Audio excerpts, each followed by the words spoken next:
अगला प्रश्न है, पीयर समूहों में कार्य करते समय मुख्य सावधानी रखनी अति आवश्यक है। इसका सही आंसर है, शिक्षक द्वारा सभी विद्यार्थियों को उनकी योग्यता अनुसार भूमिका देनी चाहिए। आप इस पे क्लिक करेंगे और अगले प्रश्न को देखेंगे। दूसरा प्रश्न है, आप विद्यार्थियों में पीयर लर्निंग के माध्यम से क्या विकसित करना चाहते हैं? तो इसका जो सही आंसर है वो है विद्यार्थियों को प्रोत्साहित करना। आप इस पे क्लिक करेंगे और तीसरे प्रश्न को देखेंगे।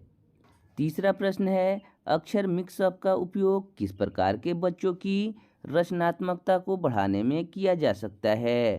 तो इसका जो सही आंसर है वो है ऑप्शन 2, बच्चों को अक्षर से नए शब्द बनाने के लिए प्रेरित करना। आप इस पे क्लिक करेंगे और चौथे प्रश्न को देखेंगे। चौथा प्रश्न है, सहपाठी सहभागिता शिक्षण में समूह की सक्रिय भागीदारी मानी जाती है। तो इसका जो सही आंसर है वो ऑप्शन 4, उपयुक्त में अ और ब। आप इस पे क्लिक करेंगे और अगले प्रश्न को देखेंगे। अगला प्रश्न है, सहपाठियों के साथ मिलकर सीखने के निम्न लाभ हैं, सर्वाधिक उपयुक्त लाभ का चुनाव करें। तो इसका जो सही आंसर है वो है ऑप्शन 3, निश्चित उद्देश्य की प्राप्ति के साथ साथ विद्यार्थियों का भावनात्मक एवं संवेगात्मक विकास होता है। आप इस पे क्लिक करेंगे और अगले प्रश्न को देखेंगे। अगला प्रश्न है, कक्षा 4 के पर्यावरण अध्ययन में शिक्षक द्वारा आज बच्चों को पेड़ के विभिन्न भागों को समझने से संबंधित है, जिसे शिक्षक ने विद्यार्थियों को समझाया। कुछ बच्चों को बेहतर तरीके से, किंतु कुछ बच्चों को बिल्कुल समझ में नहीं आया। इसके लिए शिक्षक क्या करेगा?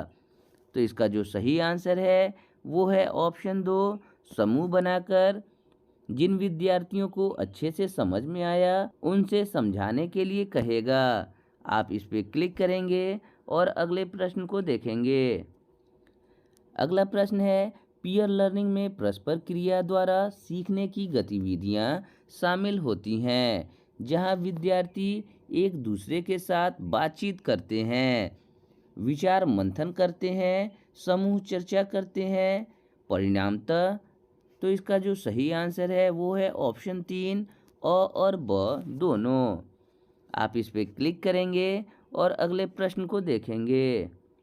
अगला प्रश्न है, गणित की कालांश में विद्यार्थी 4 समूह में मिलकर विभिन्न प्रकार की ज्यामितियां आकृतियां बना रहे हैं, जिसमें से कुछ विद्यार्थी सहपाठियों की गलतियां सुधरवा रहे हैं। आपके अनुसार कक्षा कक्ष में हो रहा है? तो इसका सही आंसर, शिक्षक के निर्देशानुसार विद्यार्थी अपनी अपनी भूमिका में ज्यामिति आकृति बनाने का कार्य कर रहे हैं। आप इस पे क्लिक करेंगे। आप ऑप्शन 1 पे क्लिक करके अगले प्रश्न को देखेंगे। अगला प्रश्न है, कक्षा कक्ष में पीयर लर्निंग में महत्वपूर्ण भूमिका होती है। तो इसका जो सही आंसर है वो है शिक्षक की कम एवं विद्यार्थियों की ज़्यादा। आप ऑप्शन 2 पर क्लिक करके अगले प्रश्न को देखेंगे। अगला प्रश्न है, पीयर लर्निंग के माध्यम से विद्यार्थियों के विकास के लिए शिक्षक की मार्गदर्शक के रूप में भूमिका होगी। तो इसका जो सही आंसर है ऑप्शन डी, उपयुक्त सभी। ऊपर के तीनों आंसर बिल्कुल सही हैं, इसलिए आप ऑप्शन 4 पर क्लिक करेंगे और अगले प्रश्न को देखेंगे। अगला प्रश्न है, पीयर लर्निंग शिक्षण में शिक्षक की भूमिका को उचित क्रम में रखें। ऑप्शन 1, दिशा निर्देश प्रदान करना, बेहतर परिणाम की प्राप्ति, विद्यार्थी भूमिका निर्धारण, समूह निर्माण प्रक्रिया। तो इसका जो सही आंसर है वो है ऑप्शन 1, 1 3 4 2। इसका सही क्रम है। आप इस पे क्लिक करेंगे और अगले प्रश्न को देखेंगे। अगला प्रश्न है, पीयर लर्निंग का सर्वाधिक योगदान है। तो इसका जो सही आंसर है वो है ऑप्शन 4, कक्षा में भयमुक्त वातावरण के साथ ही सभी विद्यार्थियों में संवेगात्मक विकास तथा आनंददायी वातावरण का निर्माण होता है। आप इस पर क्लिक करेंगे और अगले प्रश्न को देखेंगे। अगला प्रश्न है, पीयर लर्निंग एक सीखने की रणनीति है जो ज्ञान प्राप्त करने के लिए टीम वर्क और सहयोग की सुविधा प्रदान करती है। इस विचार से आप कितना सहमत हैं? तो इसका जो सही आंसर है वो ऑप्शन एक पूर्ण है। आप इस पे क्लिक करेंगे और अगले प्रश्न को देखेंगे। अगला प्रश्न है, राष्ट्रीय शिक्षा नीति 2020 के अनुसार पीयर लर्निंग को परिभाषित किया गया है। तो इसका जो सही आंसर है वो है ऑप्शन दो, सीखने के संकट को दूर करने तथा शिक्षकों की मदद के लिए क्रांतिकारी मॉडल के रूप में। आप इस पे क्लिक करेंगे और अगले प्रश्न को देखेंगे। अगला प्रश्न है, पीयर लर्निंग में शामिल नहीं है। तो इसका जो सही आंसर है वो है ऑप्शन तीन, कक्षा में गृह कार्य करना। आप इस पे क्लिक करके अगले प्रश्न को देखेंगे। अगला प्रश्न है, सपना एक अंतर्मुखी बालिका है। वह हमेशा अपने शिक्षक से प्रश्न पूछने से हिचकती थी, परंतु जब से उसके शिक्षक ने पीयर लर्निंग के माध्यम से कक्षा में पढ़ाना शुरू किया है, तब से सपना शिक्षक से प्रश्न पूछने में हिचकती नहीं है और साथ ही उसे जिन प्रश्नों के उत्तर आते हैं उनका उत्तर वह तुरंत दे देती है।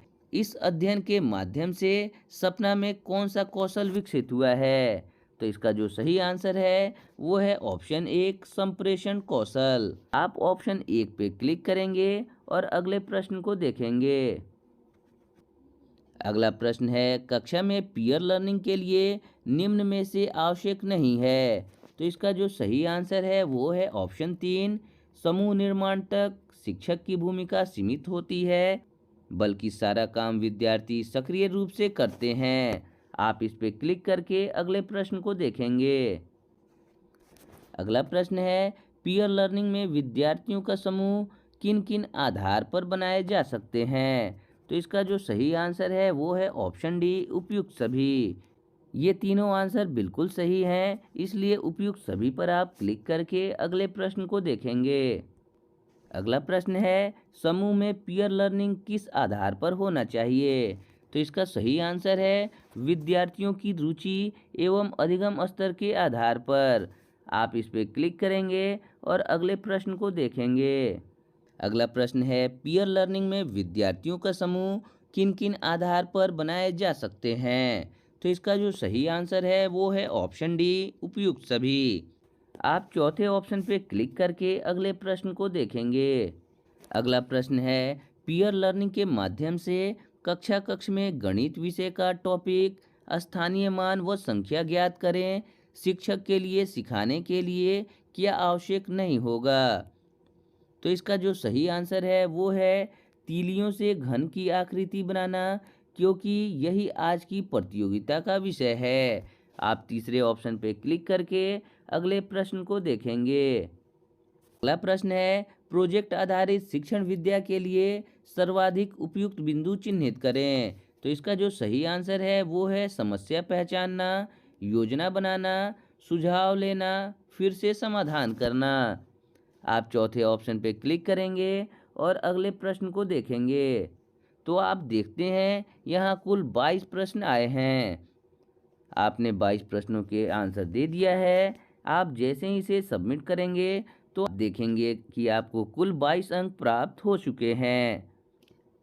पीयर लर्निंग के पार्ट 1 में इस मॉड्यूल में आए बीच बीच में आए प्रश्नों का मैंने आंसर दिया है, आप जिसका लिंक आपको इस वीडियो के डिस्क्रिप्शन में मिल जाएगा। आप उस वीडियो को देखकर इस मॉड्यूल में आए बीच बीच में आए प्रश्नों का आंसर दे सकते हैं।